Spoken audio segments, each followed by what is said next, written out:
계시록에 대한 이 궁금증 같은 걸 가져서 담임 목사한테 좀 알고 싶다고 좀 너무 갈급하다 그러면 그 너무 성경을 그렇게 알려고 하지 마세요. 다칩니다. 그렇게 얘기를 한다는 말을 전에 어떤 분한테 들었어요. 그래서 그 목사도 다칠까봐 성경을 연구를 안 했는지 모르겠지만은 성경 그 말씀도 그런 말도 틀린 말은 아닐 것 같아요. 성경 함부로 해석하고 그렇게 하지 말라고 그랬으니까 베드로도 하나님 말씀을 함부로 그렇게 대하지 말라는 말씀도 있고 그래서 그러나 성경은 우리가 충분히 알 수 있도록 우리에게 주신 글이잖아요. 그죠? 우리에게 주신 편지예요.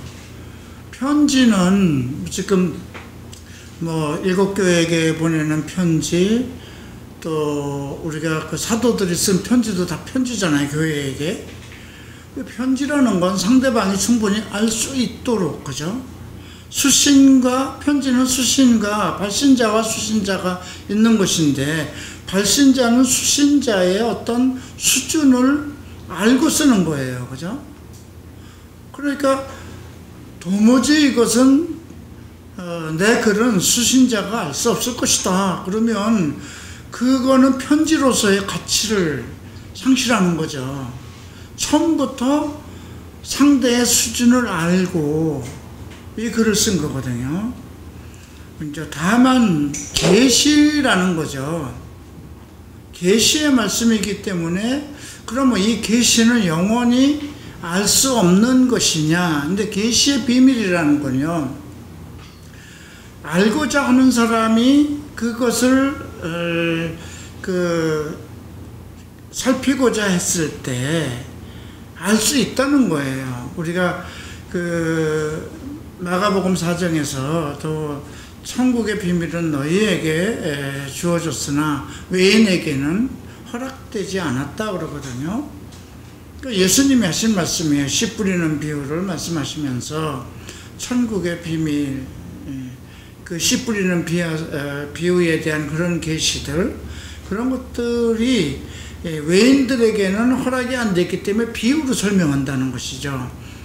그래서 이제 비유에 대한 설명들을 주님께서 직접 해주셨어요. 그래서 그 마가복음 4장이나 마태복음 13장, 누가복음 8장을 보면 씨 뿌리는 천국 비유에 대해, 씨 뿌리는 열매에 대해서 나오는데, 주께서 그 제자들하고 혼자 계실 때에 해석하셨다고 그랬거든요. 그러니까 이 성경의 계시는 누구든지 그것을 알고자 하면 알 수 있는 내용이고, 그 허락한 때에 또 허락한 사람들에게, 알고자 하는 사람들에게 열리게 되어 있다는 것을 먼저 이해해야 될 것이고요. 그 다음에 해석이 필요하다는 거죠. 그런데 그 해석을 어떻게 할 것이냐, 그 모든 해석이 성경을 통해서 연결되어야 된다는 것이죠. 성경에 속한 것을 세상 속에서 찾을 수는 없다는 거죠. 성경, 하나님께서는 이게 하나의 비밀 지도와 같이 성경을 기록하실 때에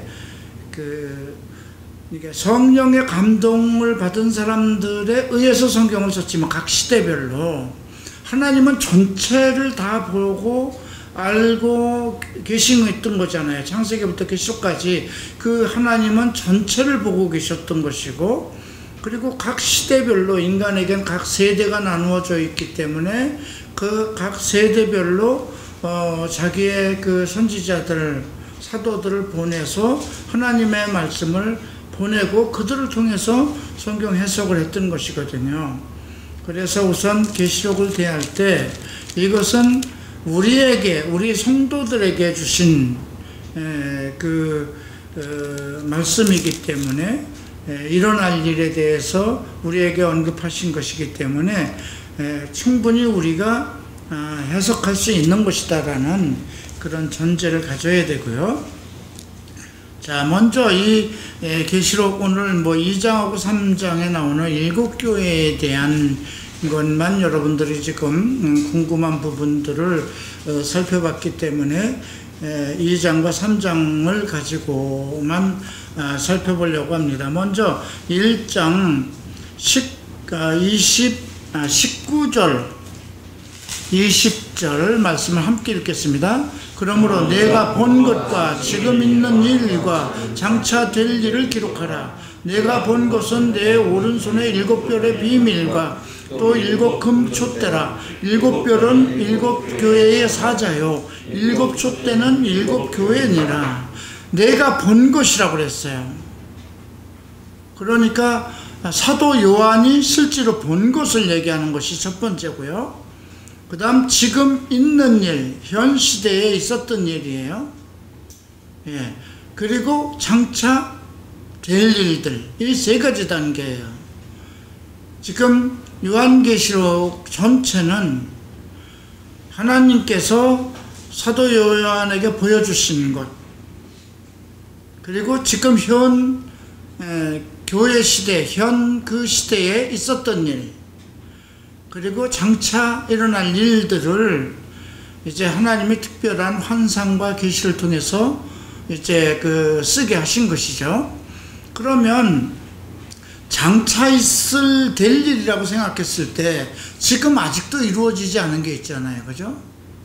아직도 그 유대인들의 온전한 구원을 위해서 예루살렘 성전이 아직도 지어지지도 않았고, 이제 그런 것들, 그러면 그런 일들 속에서 사도 요한이 살던 시대와 지금 우리가 살고 있는 시대와 또 앞으로 일어날 그 천년 왕국, 그 대환란이 일어난 그 시대와는 시대적인 여러 가지 갭이 있어요. 그죠?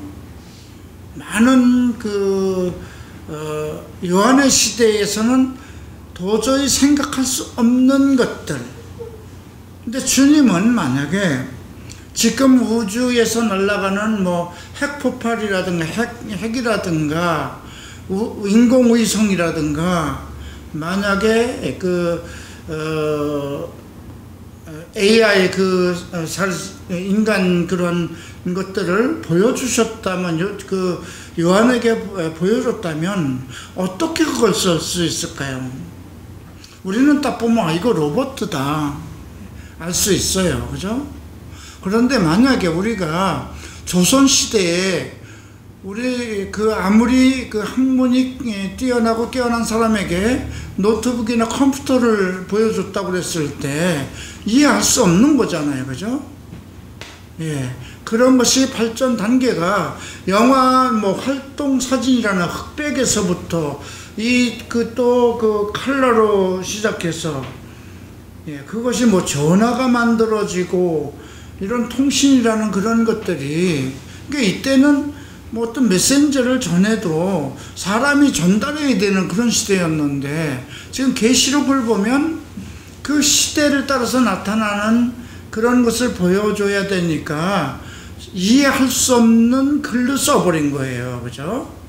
그거를 먼저 우리가 생각하고, 그러면 지금 우리 21세기에 살고 있는 우리는 이것을 어느 정도로 생각해도 되겠구나.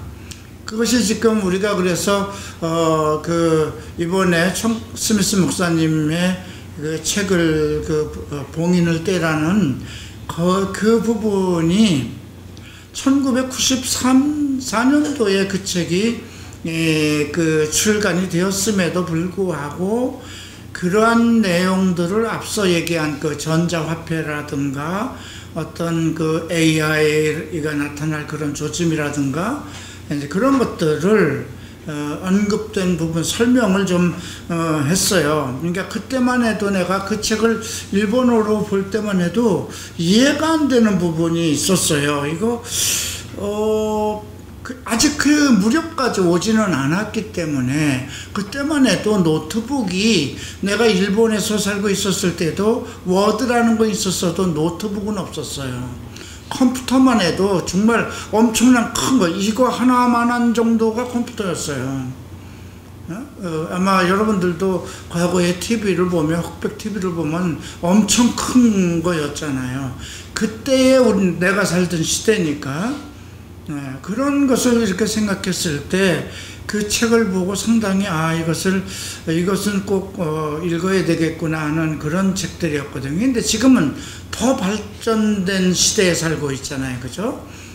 그래서 오늘 이 계시록을 볼 때 내가 본 것도 그렇고 지금 있는 일도 그렇고 장차된 일도 그렇고 이 글에 대해서 항상 읽을 때 이건 장차될 일인가? 그런 것들. 그러니까 7년 대환란에 있는 건 장차에 있을 일들이잖아요. 그런 걸 감안해서 그러면 아직도 7년 대환란이 오지 않았는데 그 시대쯤은 문명이 어느 정도까지 발달될 수 있겠구나 하는 것이 우리가 예측할 수가 있죠. 그죠? 예, 그런 것들을 우리가 염두에 두고, 이 계시록을 좀 볼 필요가 있습니다. 먼저 7교회로 나누어졌어요. 근데 지금 20절에 보면 해석을 하고 있어요. 그죠?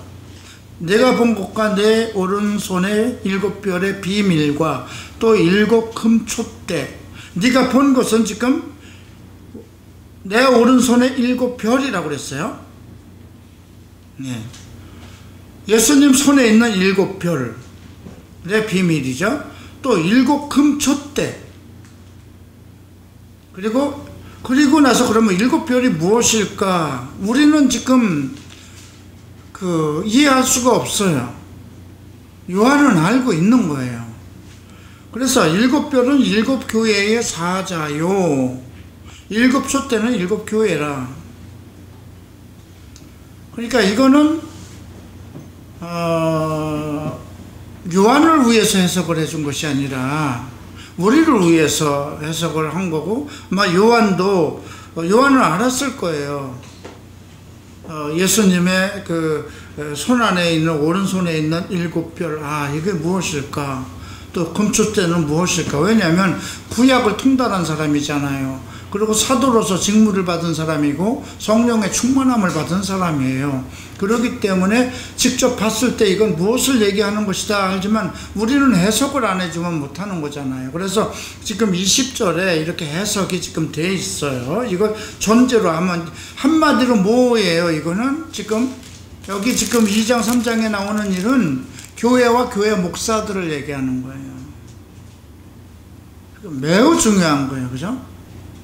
7 교회의 사자요.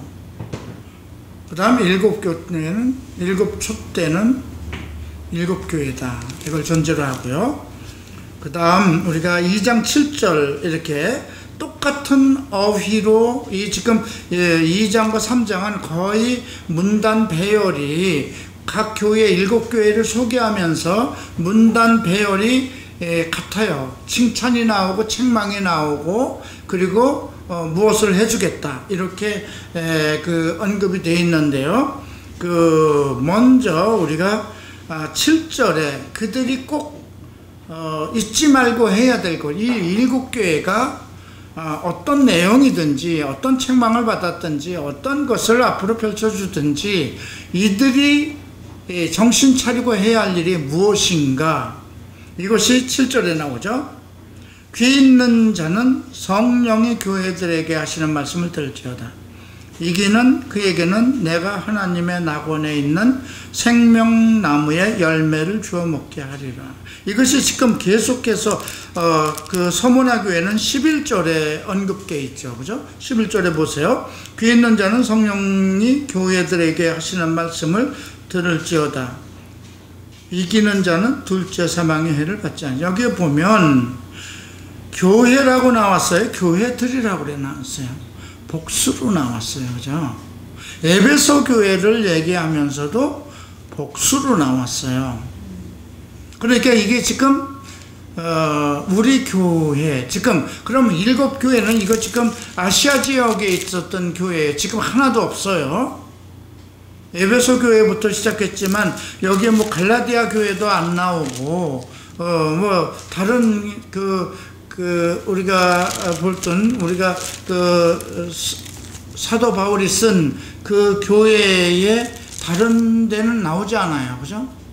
딱 나오는 것은 에베소 교회부터 출발을 해요. 근데 여기 나오는 서모나나 버가모나 그 두아디라나 또 그 사데나 그 라우게디아 이 모든 교회는 아시아에 있는 교회였거든요. 그 지역에 있었던 교회예요. 바울이 에베소 교회에서 3년을 있었죠. 그리고 두란노 소원이라는 신학교를 성경대학을 세워서 3년간을 눈물로 가르쳤어요. 그죠? 내가 떠난 후에 일이가 올 것이라고 예언했어요. 제자들이라도 끌어들여서 잘못된 길로 이끌 것이라는 것을 미리 예고했던 걸 우리가 그게 사도행전 20장에서 나오는 것이죠. 근데 지금 보면 그 아시아 교회가 있었던 이 7교회가 있던 곳이 지금 터키인데요. 터키가 완전히 뭐 교회라는 것은 지금 힘도 없고 전부 다 그 정교회와 이슬람이 잡고 있는 그런 지역이잖아요. 그죠? 그런 것을 우리가 생각할 때 지금 그 7절 또 11절 그 다음에 이제 두아디라 교회를 얘기하는 데는 몇 절인가? 29절에 나오죠. 29절에 귀 있는 자는 성령이 교회들에게 하시는 말씀을 들을지어다. 또 사대교회도 6절에 3장 6절에 귀 있는 자는 성령이 교회들에게 하시는 말씀을 들을지어다. 그 다음 라우게디아 교회를 향해서도 22절에 귀 있는 자는 성령이 교회들에게 하시는 말씀을 들을지어다. 근데 이거 우리가 지금 듣고 있죠. 이거는 지금 7교회에 향해서 하신 말씀인데 우리는 이 말씀을 주님이 우리에게 하신 말씀을 들은 일이 있어요. 언제 들었나요?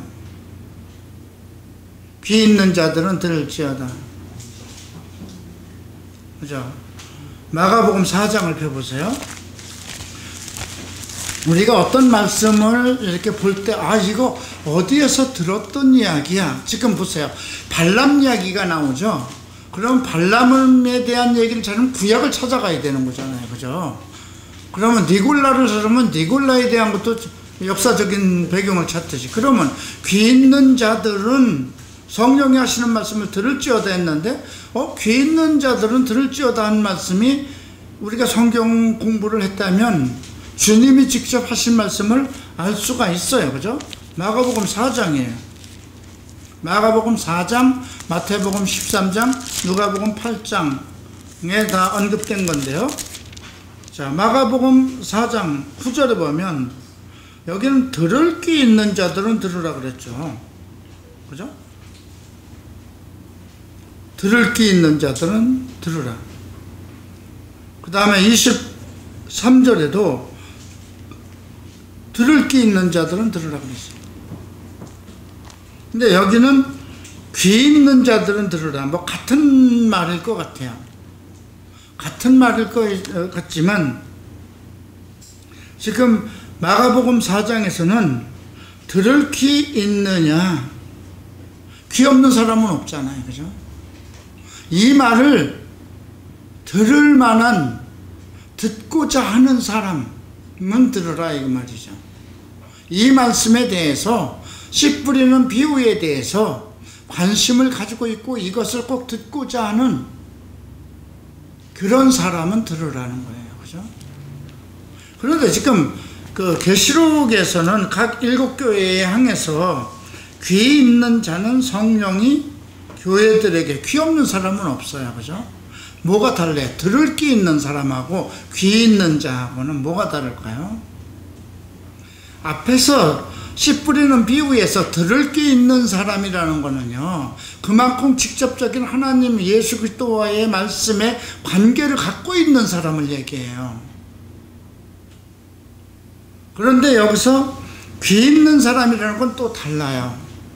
보편적으로 모든 성도들을 가리켜요. 그죠? 귀 없는 사람은 없는 거니까. 근데 성령이 하시는, 교회들에게 하신다는 건 뭘까요? 성령을 통해서, 교회를 통해서, 그러니까 이건 그때를 가리키는 것이 아니고 우리를 향해서 지금 예수 그리스도의 교회 시대에 있는 성도들, 그래서 성령이 교회들에게 하시는 말씀이라는 건 뭐예요? 누구를 통해서 하시겠다는 거예요?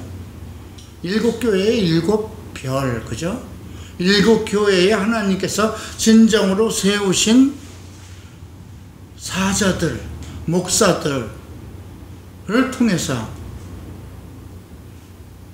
그러니까 성령이 하시는 말씀이라고 그랬어요. 그러니까 우리가 이제 계시록을 보면 대언의 말씀이라는 것이 언급되고 있죠. 대언이라는 게 뭘까요? 그리스도의 말을 대언하는 거잖아요. 목사의 위치는 그리스도의 말을 대언하는 거예요. 그 말씀을 해석하고 그 말씀을 가리키는 거잖아요. 그런데 이제 귀 있는 자들은 성령이 교회에 하시는 말씀, 이거는 교회에 있는 성도들에게만 얘기를 하는 것이고, 그 교회가 성령이 지배하고 있느냐, 성령이 지배하고 있느냐는 무엇에 주관할까요? 메신저예요. 그죠? 만약에 어느 목사가 그리스도와의 관계가 끊어진 상황이라면 그 사람을 통해서 성령이 역사하지 않아요. 그죠? 그래서 이거를 들을 때 우리가 과거에 에베소 교회구나 이렇게만 생각하고 나면 역사로 알게 되는데, 이 말씀을 들을 땐 지금 교회는 에베소 교회에게 말씀하신 거지만 우리에게, 교회들이라고 그랬으니까 우리에게 하신 말씀이구나, 이걸 전제로 알고 들어야 돼요. 자, 그런데 에베소 교회의 첫 번째 약속이 뭘까요? 내가 하나님의 낙원에 있는 생명나무의 열매를 주워 먹게 하리라고 그랬어요. 생명나무의 열매. 원래 이 낙원에 두 개의 나무가 있었어요. 그죠? 하나는 선악을 알게 하는 나무. 이게 이제 창세기 2장에 나오는 거잖아요. 중앙에. 그런데 하나는 생명나무의 열매가 열리고 하나는 선과 악을 하는데, 선과 악을 선택했기 때문에 인간이 사탄에게 넘어진 거잖아요. 사탄의 유혹을 받아서 넘어졌지만, 이게 지금 인간의 지금 창조의 그 역사에서부터 다시 얘기를 하는 거예요. 너희 교회가 말씀으로, 에베소 교회가 지금 제일 첫 번째 나오는 교회인데, 말씀으로 오직 성경 말씀만을 가지고 살 것이냐, 아니면 아직도 좋은 일하고 선한 일하고 하는 그런 비판적이고 그런 교회가 될 것이냐, 이거를 얘기하는 거예요. 그래서 내가 이기는 그에게들은, 그러니까 뭘 이길까요?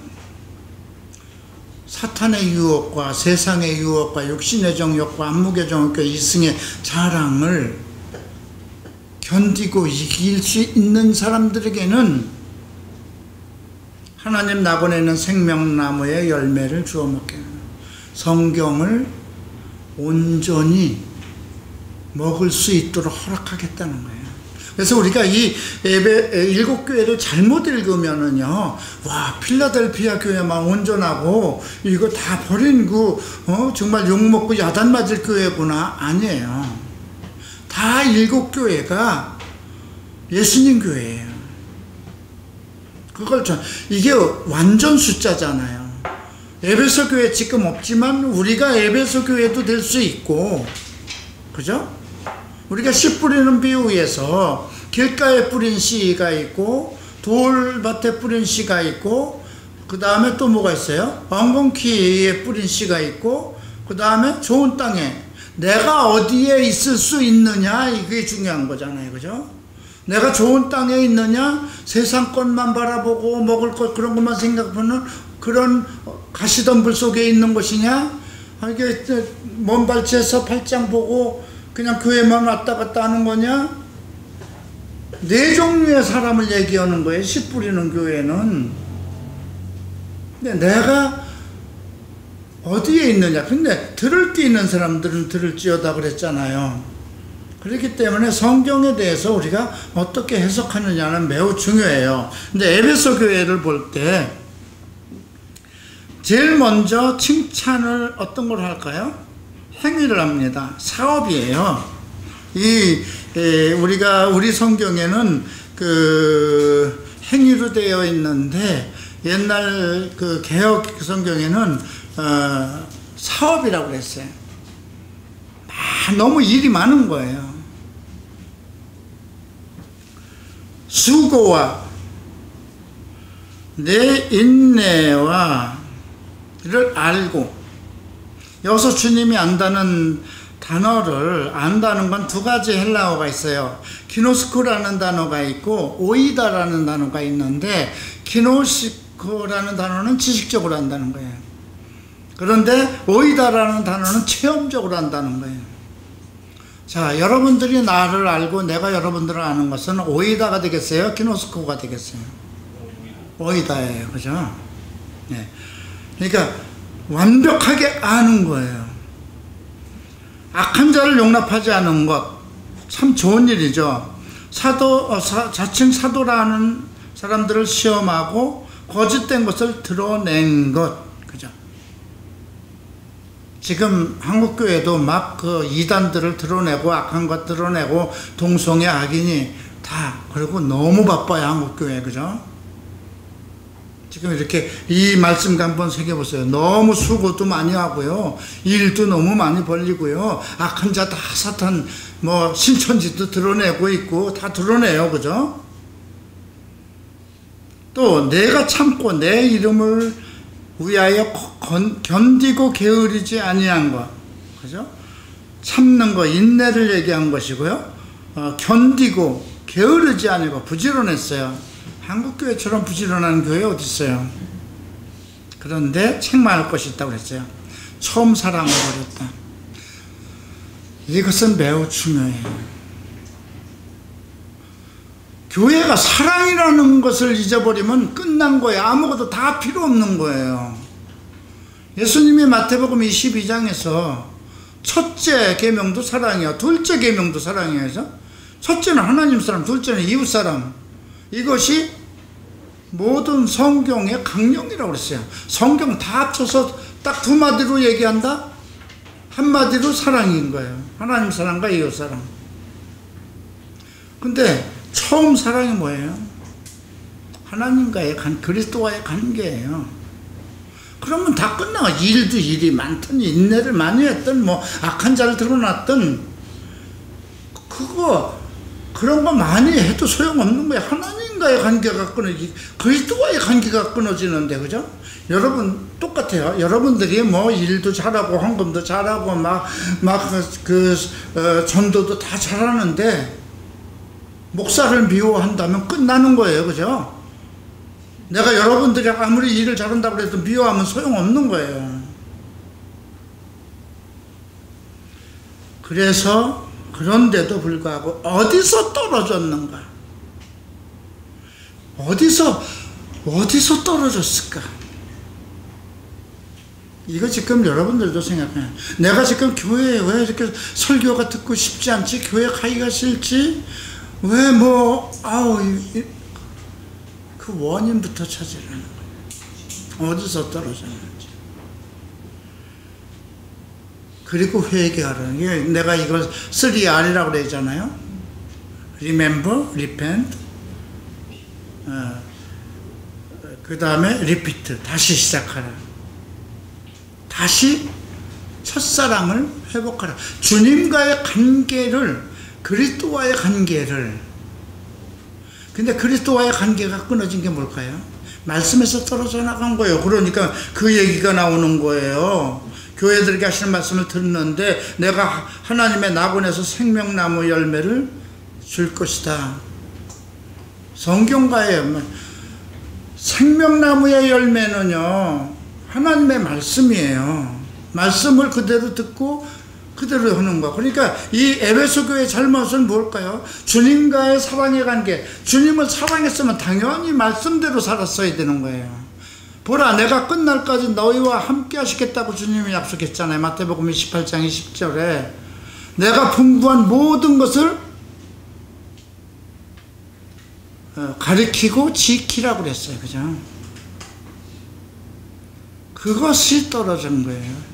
그거가 떨어지고 뭐 봉사하는 일이 많고 헌신하는 일이 있고 그러면 다 소용없는 거잖아요. 그죠? 자, 이렇게 해서 에베소 교회 정리하고요.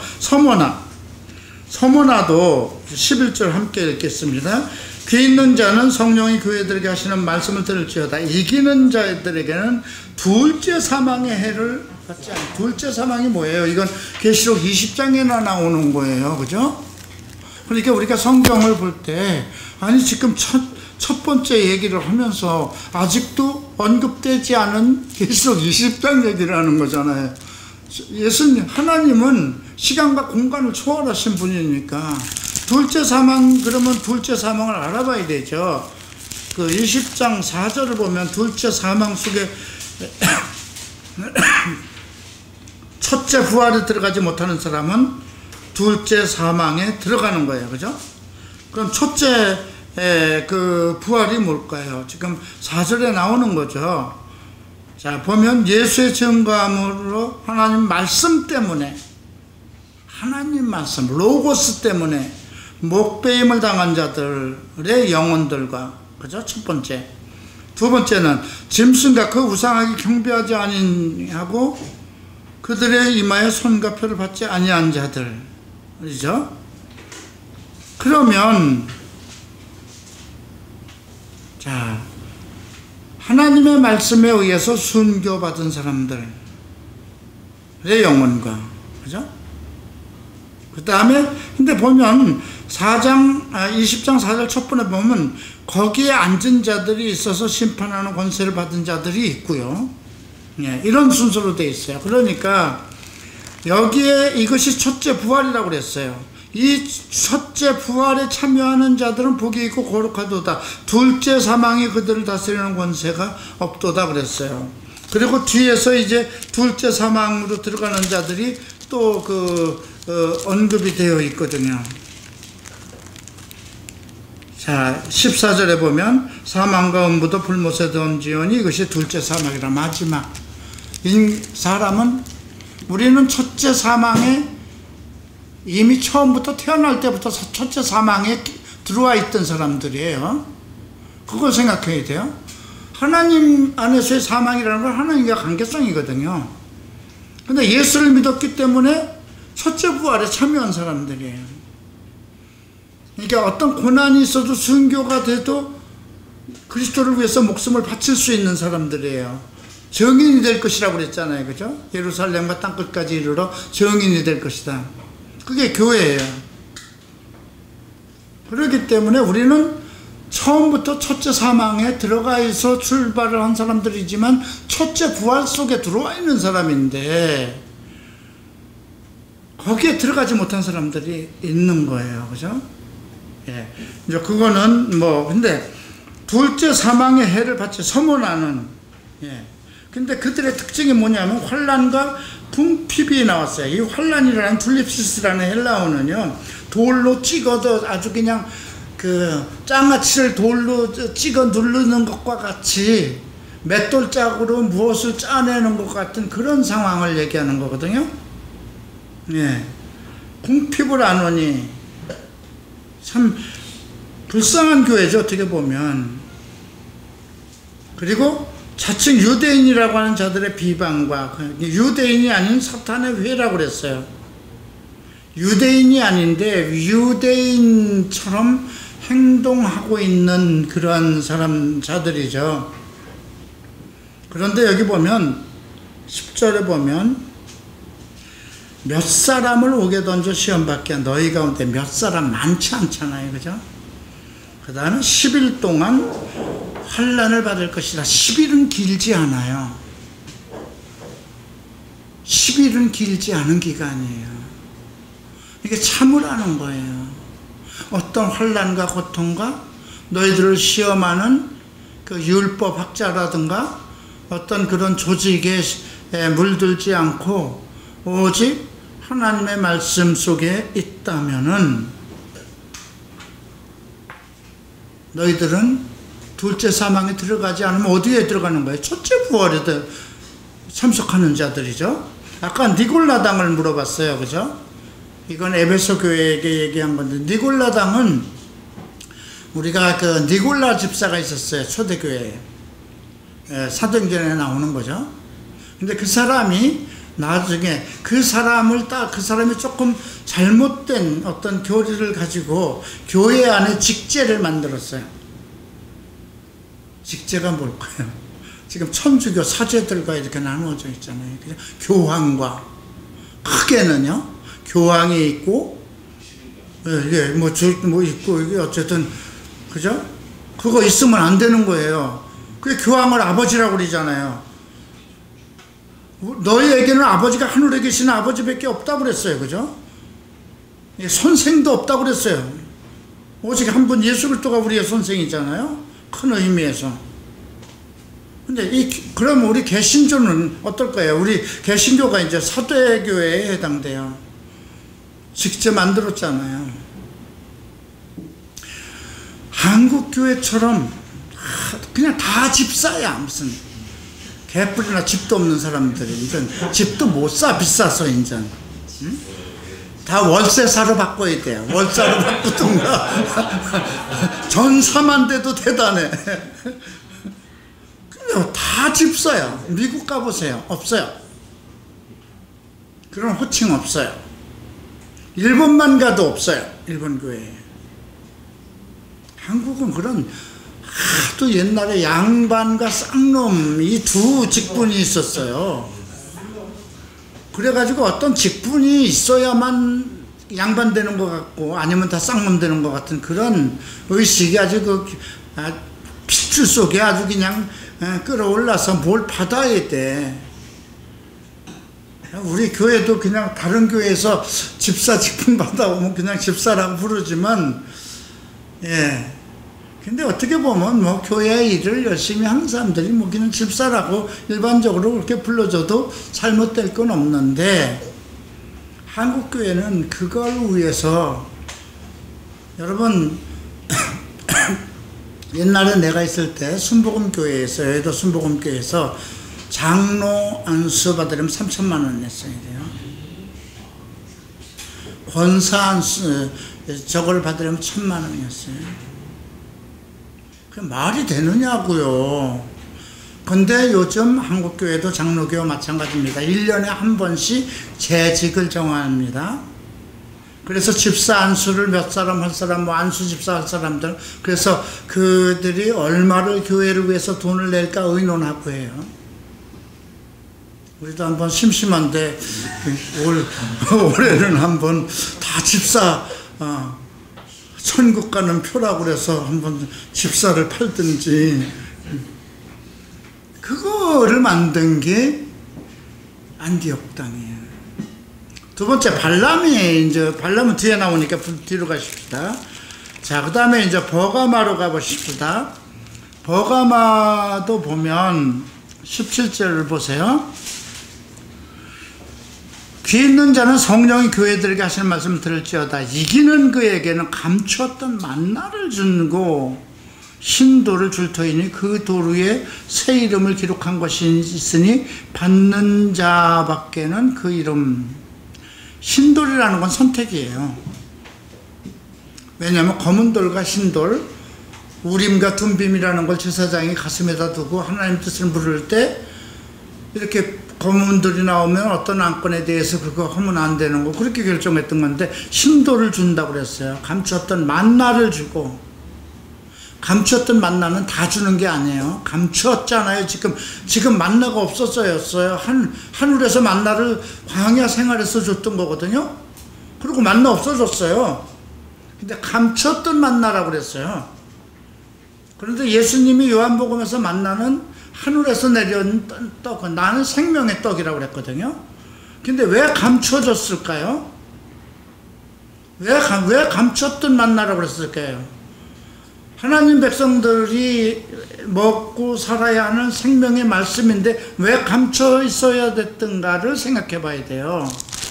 그래서 버가마 교회는 좌우에 날선 검을 가진 이가 얘기한다고 그러죠. 날선 검을 가졌다는 게, 날선 검이 어디에 나오나요? 말씀을 검이라고 얘기하는 부분이 히브리서 4장에 한번 나오고요, 에베소서 6장에 나와요. 말씀의 검, 생명의 검 나오죠. 예. 이게 여기서 표현되는 주님이 좌우에 날선 검. 근데 왜 날선 검으로 나오실까요? 말씀과 관계가 없는 사람들이니까 그래 나오죠. 말씀을 가지고 잘 연구하고 그것만 보고 있는 사람인데 왜 날선 검으로 나오세요? 그죠? 내가 어디에 사는지 내가 너니 사탄의 권자가 있는 곳, 내가 내 이름을 곧게 잡아서 내 충성된 안디바가 너희 가운데 곧 사탄이 사는 곳에서 죽임을 당할 때에도 나를 믿는 믿음. 이 말은 뭐냐면요, 믿음은 버리지 않았어요. 그 사탄의 의라는 거, 사탄이 집권층, 그 정부 구조를 얘기하는 거거든요. 이게 지금 북한에 있는 김정은의 밑에 있다든가 그런 국가 체제 밑에 있을 때 순교 당하잖아요. 거기서 복음 잘못하면 똑같은 상황이에요. 그런데 14절에 보면 책망할 것 두어 가지가 나오는데, 하나는 발람의 교훈이고, 그죠? 니골라당의 교훈이에요.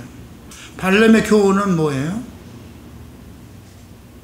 돈 장사하는 거예요. 은사를 가지고 돈 장사하는 거예요.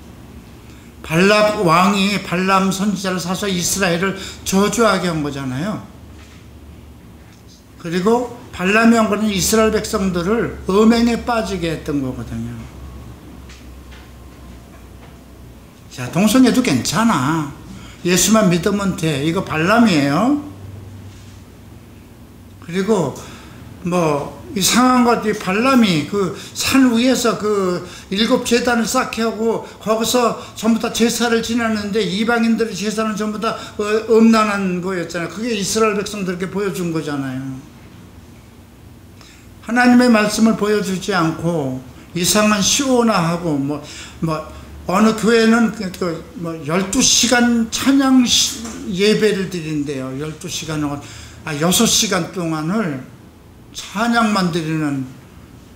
근데 그냥 교회가 터지도록 터진대요. 김포에 있는 어느 교회인데. 그러니까 어떤 교회인가 생각해 볼 여지가 있어요. 그죠? 하나 니골라, 그리고 직제를 줘서 돈 걷기 위해서 계급조, 이 2가지로 한 거예요. 이거 회개하라는 거예요. 그죠? 안 하면 내 입의 검으로 그들과 싸울기는. 말씀의 검, 양날의 검을 가지신 하나님이 나타나신 거예요. 너희들 지금 뭐 하는 거냐? 그런데도 이기는 자들에겐 감췄던 만나. 너희들에게는 원래 그렇게 니골라당을 따라가고 음행 그런 그 거짓 선지자들이나 따라가고 예언 좋아하고 그러니까 말씀이 안 보인다는 거예요. 그럼에도 그런 속에서도 참고 이기고 한 사람에게는 감췄던 만나를 줘서 신도를 주겠어 그 이름을 새 이름을 기록한 것이 있느니 받는 자밖에 그 이름을 알지. 선택이거든요. 선택받은 자가 거기 있겠어요? 신도를 받고 나니까 딴 교회 이름이 나오는 거예요. 내가 여기 있다가는 안 되겠다 하고 말씀 찾아가는 거예요. 자, 이제 두아디라. 이 두아디라 교회 또 우리가 19절 보십시다. 함께 읽읍시다. 귀 있는 자는 성령의 교회들에게 하시는 말씀을 들을지어다. 근데 그 앞에서 다 얘기를 해요. 이기는 자는 어떻게 됐어요? 예, 이기는 자에게 26절에 보면 만국을 다스리는 권세, 철장을 가지고 그들을 다서 즐겁게 드리게 하리니 나도 아버지께서 받은 것과 같이 같더라. 그리고 내가 또 그에게 새벽별을 주게. 새벽별은 먼저 뜨는 걸까요? 나중에 뜨는 걸까요? 어떤 것 같아요? 끝날 때 뜨는 걸까? 아니면 처음에 뜨는 걸까? 끝나고 새벽이니까. 밤이 지나고 새벽이 오는. 그죠? 하루가 시작하는 거면 새벽이 먼저 오는 거죠. 근데 여기서 하는 것은 그에게 새벽은 늦은 깨달음이에요. 근데 보면, 자, 여기도 보면, 19절에 보면, 근데 빛난 주석으로 나왔어요. 주석은 심판이에요. 그 발로 밟아버릴 거예요. 아주 그냥, 얼마나 잘못했으면 발로 밟아버릴 빛난 주석으로.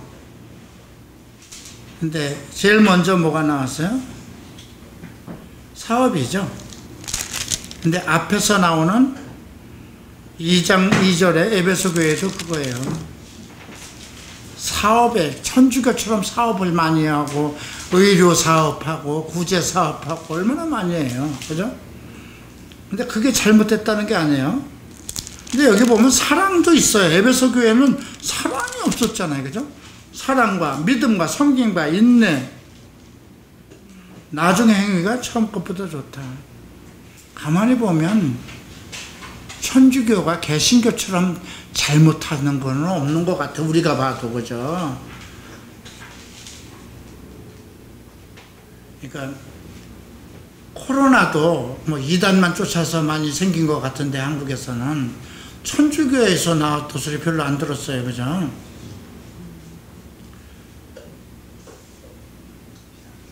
내 나중 행위가 처음 것보다 많다는 거예요. 점점 갈수록 이런 일을 많이 했다는 거예요. 사랑과 믿음과 섬기가 점점 좋아졌다는 거예요. 그러나 책망할 것, 이세벨을 용납했다는 건 뭐예요? 여자를 상납했다는 게. 마리아 받아들였잖아요. 마리아의 이름으로 기도하잖아요. 마리아가 신이 아니잖아요. 사람이잖아요. 마리아를 동정녀 마리아로 우리가 동정녀 마리아라고 하는데 그거는 결혼하기 전에 성령으로 잉태해서 메시아를 낳았다는 것이지 영원한 처녀는 아니잖아요. 엘마라는 단어가 사용됐거든요. 이사야에. 그 영원한 처녀는 아니에요. 영원한 처녀면 예수만 낳고 시집 안 가고 결혼 생활 안 했어야 돼요. 근데 결혼 생활을 해서 예수님의 형제들과 누나들 낳잖아요. 그러니까 영원한 성처녀는 아니에요. 그죠? 근데 그를 이세벨을 받아들였고요. 근데 이세벨은 우상이었잖아요. 그죠? 그러니까 아합 시대 아합의 부인이었어요. 그리고 내 종들을 가리킨다고 그랬어요. 잘못된 걸 가리키는 거죠. 꾀요. 행음하게 하고 우상제물을 먹게 하고 회개할 기회를 주었지만 음행을 회개하지 않았다다. 그죠? 우상 회개할 기회를 여러 번 줬어요. 마틴 루터가 거기서 나온 거잖아요. 그죠? 그때만이라도 회개할 기회가 여러 번 있었는데도 계속해서 이세벨을, 그러니까 여기서 음행이라는 건 뭐냐면요, 성적인 타락이 아니라 영적인 타락을 얘기한 거예요. 볼지어다 침상에 던질 것이요 또 더불어 간음하는 자들도 만일 그 행위를 회개하지 않으면 큰 환난이 나오죠. 대환난입니다. 앞으로 7년 대환난 나오잖아요. 그죠? 던지우고 내가 사망으로 그 자녀를, 그 속에 속한 자녀들, 자녀는 그 속에 속한 거잖아요. 이게 여러분 주위에 천주교에 있는 사람들 있으면 빨리 데리고 나와야 돼요. 이거. 예. 그 사망으로 그 자녀를 죽인 모든 교회가 나는 하나님의 뜻과 마음을 여기서 뜻이, 하나님의 마음, 사람의 뜻이라는 거는 그 원어가 심장이에요, 심장.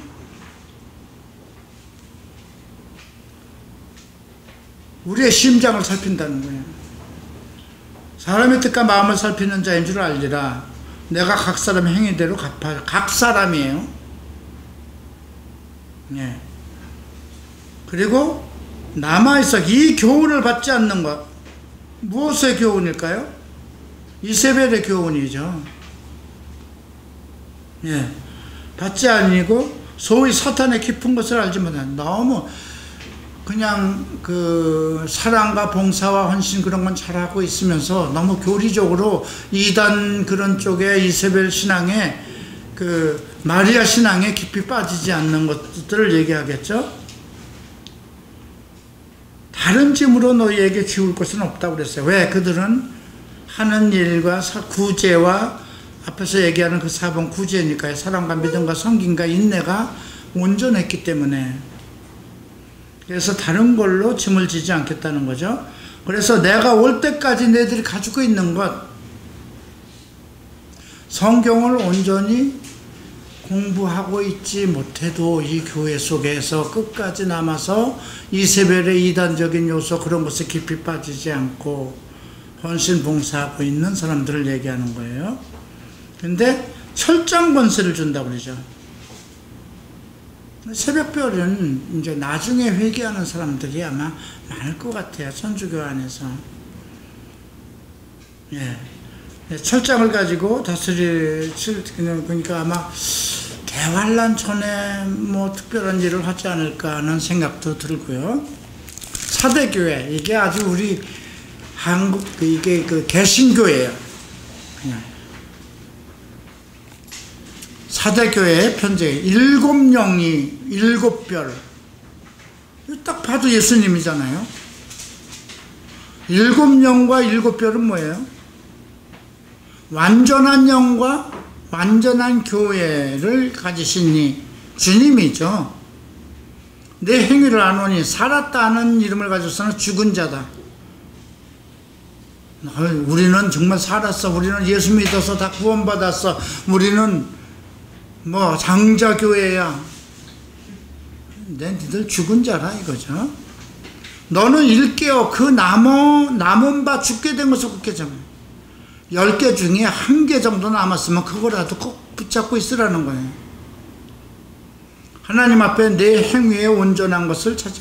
하나님의 온전한 것을 하나도 못 찾았다는 거예요. 얼마나 나쁘면. 여러분, 천주교하고 우리 개신교하고 이렇게 놨을 때요, 개신교에 좋은 점이 없어요. 여러분, 그 기독교 탭에 보세요. 교황들 뭐 모자 쓰고 뭐 이상한 것 빨간 띠 두르고 뭐 이렇게 한다고 그러면 개신교 똑같아요. 보라색 옷 입고 어떤 데는 하얀 옷 입고 빨간 줄 띠고. 그 왜 그럴까요? 자기들이 더 거룩한 목사처럼 보이려고 그러는 거잖아요. 그러므로 내가 어떻게 받았으며 어떻게 들었는지 어떻게 받았다는 건 뭘까요? 무엇을 어떻게 받아? 구원이에요. 어떻게 들었는지 말씀이에요. 생각하고 지켜 회개하라. 만일 일깨지 아니었으면 내가 도둑같이 오리니 어느 때에 내가 이럴지 모르겠다. 이게 주님 올 때가 가까웠으니까 그런 거죠.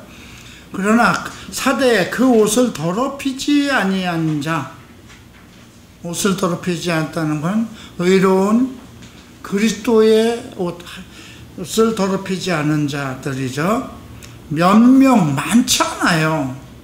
몇 명이야. 내게에서 흰옷을 입고 나와 함께 다니려니 그들은 합당한 연고, 그리스도 안에서 합당한 자들이 있다는 겁니다. 이 교회 안에도.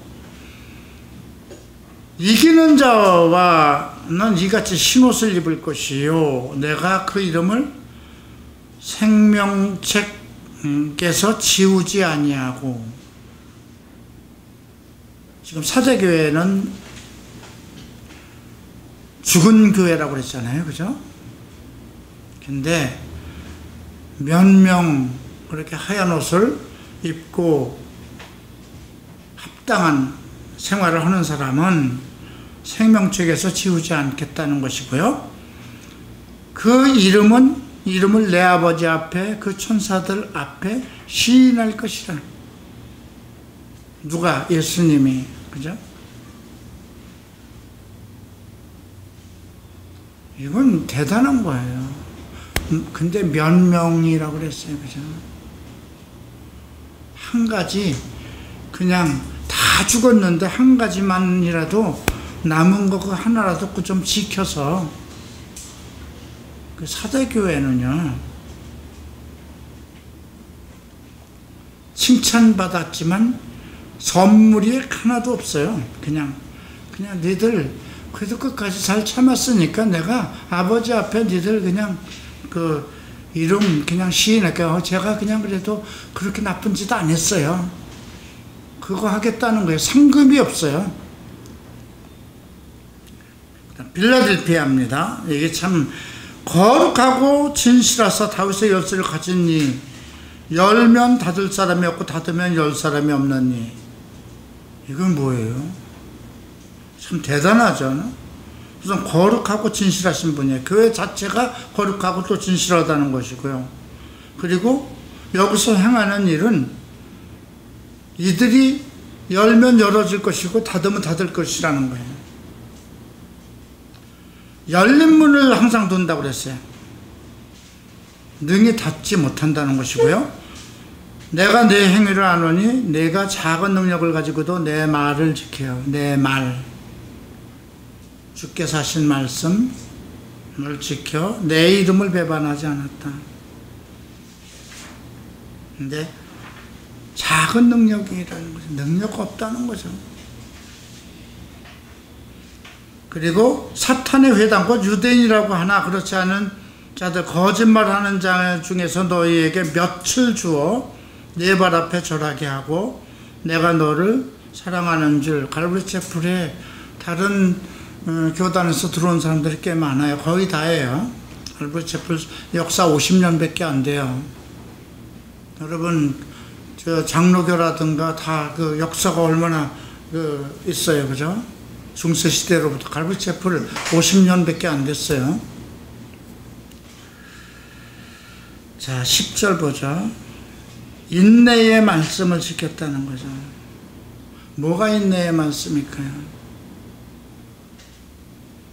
여러분, 이 성경 전체를 알기 위해서는 무던한 인내가 필요해요. 이 성경 전체를 깨닫고 공부하기 위해서는, 그죠? 그 히포모네라는 이 단어는 투쟁이 포함된 거라고 그랬어요. 그죠? 그리고 결론이 결정된 상황을 믿고 달려가는, 참는 것이거든요. 내가 너를 시험의 때를 면한다는 건 뭘까요? 모든 사람이 임하는 이 땅의 시험이면 대환란이죠. 대환란에서 다른 교회들은 몇 명 이렇게 잘 지키는 사람만 뭘 주겠다고 그러는데 필라델피아 교회는, 그죠? 환란의 때를, 모든 사람에게 임하는 환란의 시험을 면케 해준다는 거죠. 내가 속히 오리니 내가 가진 것을 굳게 잡아 아무도 면류관을 끝까지 지키라는 거예요. 도중에 저거 하지 말라는 거죠. 이기는 자는 성전 기둥이 되게 하리니 그가 결코 다시 나가지 아니하리라. 내가 이게 결코 다시 나가지 아니하라는 건 뭐예요? 밖에 있다 들어온 것을 얘기하잖아요.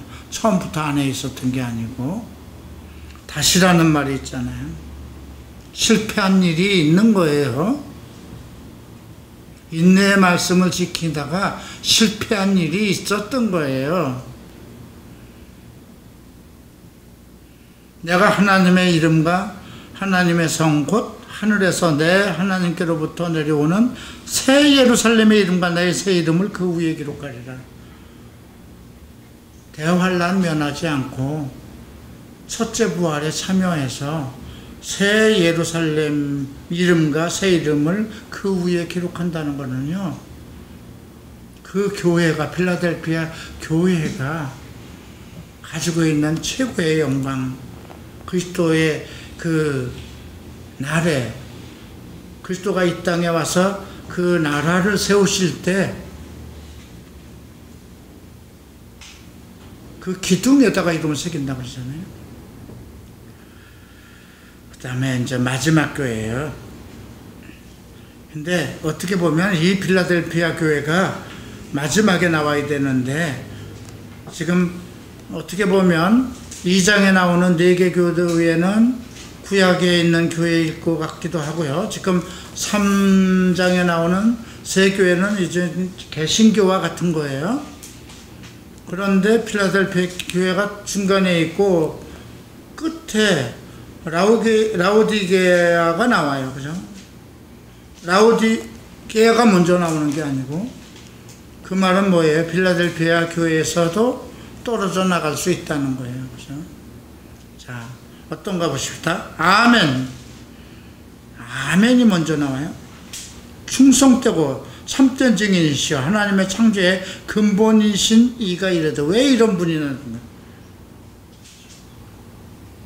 복종이 지금 뭔가 복종이 안 되고 있는 상황이에요.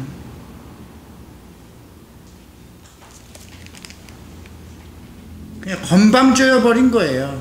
너무 많이 가지고 있다고 해서. 내가 내 행위를 하느니 차지도 않고 뜨겁지도 않고, 내가 차든지 뜨겁든지 하라. 여러분, 이 지역이 라오디게아 지역이 온천 지역이었다고 합니다.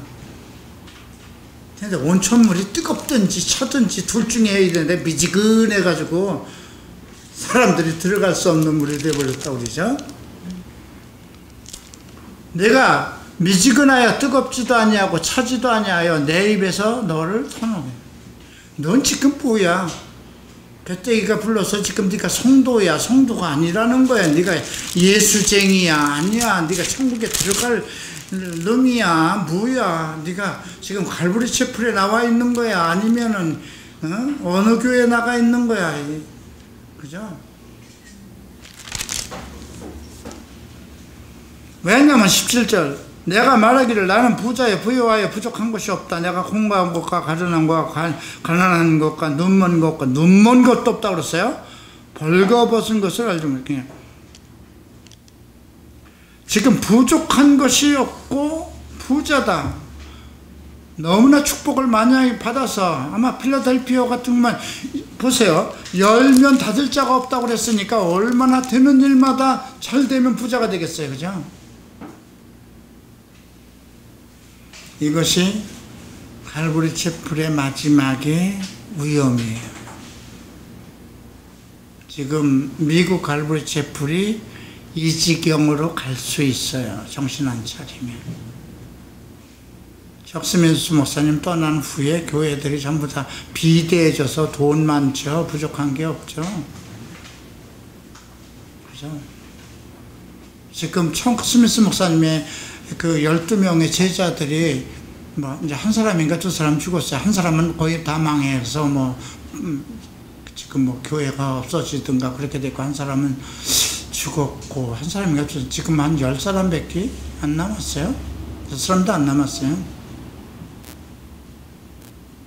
근데 아마 이렇게 코로나 때에, 이런 대환란 때에 척스미스 목사님 살아계셨으면 뭔가 하셨을 것 같아요. 빌리그레함이 살아있었으면 뭔가 했을 거, 회개운동을 벌였을 것 같아요. 근데 갈보리 채플에서도 회개운동이 안 일어나요. 그냥 미지근하고 뜨뜻하고 그래요. 그죠? 자, 그래서 곤고한 것과, 사실은 그 곤고하고 가련하고 가난한 것과 눈먼 것과 벌거벗은 것을 알지 못하고 그냥 배불러서 띵띵거린다는 거죠. 18절, 내가 너를 권하는데 내게서 불로 연단한 금을 사라 그러죠. 연단을 받으라는 거죠. 부유하게 하고 태울 거 다 태워야 된다는 거죠. 더러워진 것. 흰옷을 사서 입으라고 그럽니다. 예. 흰옷을 사서 입으라고 그러는 건 뭘까요? 이게 거저주는 거였잖아요. 그죠? 벌거벗은 수치를 보이지 않게 하고 안약을 사서 눈에 바르라고 그래서 다 사라고 그래요. 공짜로 주는 게 아니라. 네가 그렇게 부자니까 있는 것, 이거 우리가 마태복음 4장에서 13장에서 보면, 마태복음 13장에서 보면 그 부활을 발견하고 집에 들어가서 있는 것을 다 팔아가지고 사잖아요. 그죠? 진주 얘기도 나오고, 그죠? 그러니까 너 있는 거 다 팔아서 그리스도의 의로움으로 다시 돌아오고 안약을 사서 발라서 이제 세상을 보지 말고 말씀 안으로 들어오라는 거예요. 무릇 내가 사랑하는 자를 책망하여 징계하노니, 하나님의 사랑을 받은 자였어요. 그죠? 그래서 징계한다고 그럽니다. 열심을 내라, 회개하라. 자, 참 배고팠을 때는 열심히 부모 말 잘 듣고 공부 잘하다가 이제 부모가 이제 열심히 벌어서 재물을 물러주니까 아주 막 방탕하고 이럴 수 있는 거잖아요. 그럼 그들에게 뭐가 필요할까요? 망하는 것밖에 없잖아요.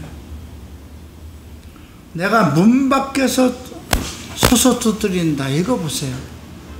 주님이 같이 살아야 되는 거잖아요. 같이 밥을 먹고 같이 공부하고 같이 생활을 해야 되는데 문 밖에 서서 계신 거예요.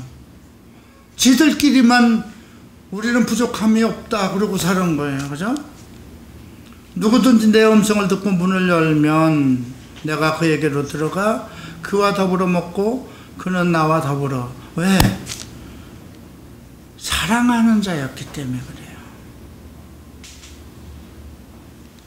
이기는 그에게는 내 보좌에 함께 앉게 하여 주기를 내가 이기고 내 아버지 보좌에 함께 앉은 것과 같이. 최종적인 거잖아요. 그러니까 이거는 이 사람들은 빌라델피아 교회를 넘어서 벗어난 거예요. 그래서 전에 스미스 목사님 컨퍼런스 때 아마 제가 그게 마지막 참석할 때인데 그때 그 컨퍼런스 주제가 끝까지 잘하자 하면서 이거 하셨어요.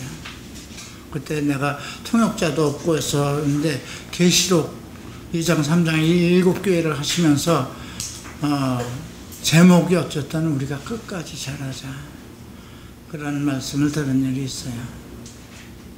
좀 이해가 되죠? 자, 질문 있으면 질문하시죠. 아까 그 차가운 거. 차가운 거? 뜨겁죠. 미지근하고. 뜨거운 건 뜨거운 거고 한번 뜨거운 물에 물 손 좀 담궈봐. 아니. 안디바는 누구죠? 안디바는 그 저거 당했던 사람이에요. 그 순교당했던 사람 중에 한 사람이에요. 네. 근데 뜨겁고 덥고 하는 것은 덥지도 않는다는 거 여기서 원하는 거는 글쎄 어떤 하나님 말씀에 대한 열정, 믿음, 그 모든 믿음 생활이 그냥 여러분들 좀 잘 사는 사람들이라고 하는 사람들 이렇게 교회에 처음엔 나도 옛날에 참 열심히 했다. 나도 청년 때는 대단했지 뭐 그런 얘기 듣죠. 그러니까 마태복음 한번 볼까요? 마태복음 10장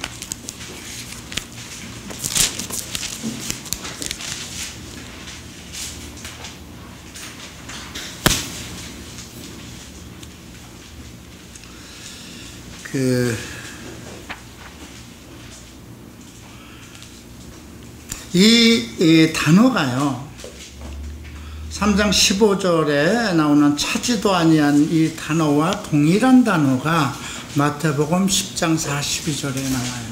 딱 한 군데. 근데 뭐라고 되어 있나 보십시다. 누구든지 제자 이름으로 이 작은 자 중 하나에게 냉수 한 그릇이라도 주는 자는 내가 진실로 너희에게 이르노니 그 사람이 상을 잃지 않은 냉수에다 비교했어요. 근데 차지도 않다, 더럽지도 않다, 이 말씀을 여기에다 비교했다는 것은